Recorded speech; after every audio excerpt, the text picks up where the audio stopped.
په د سکرین کې چې تاسو ته کوم انځور ښکاري دا هغه وکلنه خور ده چې د خپل ورور ساتنه پوره 18 ساعته د خاورو لاندې کړې ده. کله چې په سوریه کې زلزله رامنځته شوه او ودانۍ راپرېوتې نو یو خور او ورور د خاورو لاندې بند پاتې شول او دغه وکلنې خور پوره 18 ساعته په دومره سخت حالت کې د خپل ورور ساتنه کړې ده چې اوس د نړیوالو رسنیو د سر ټکي همدغه انځور او همدغه خور او ورور ګرځېدلی دي. دلته د خور مهرباني، د خور احساس، د خور مینه په ډیره ښه توګه جوته کیږي. د خپل خویندو ډیر قدر او درناوی مو کوئ ځکه چې خور هغه څوک ده چې په خپل ورور باندې تر هر چا زیاته مهربانه وي،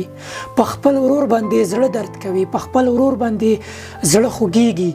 نو ته هم د یو واقعي ورور غوندې له خپل خور سره د مینه وکړه، د خپل خور درناوی د وکړه، د خپل خور عزت د کوه او تل د خپل خور تر څنګ پاتې کېږه او د هغې ملاتړ کوه ځکه چې ټول خلک به درنه ځي خو دغه خور به تا ته دعاګانې کوي،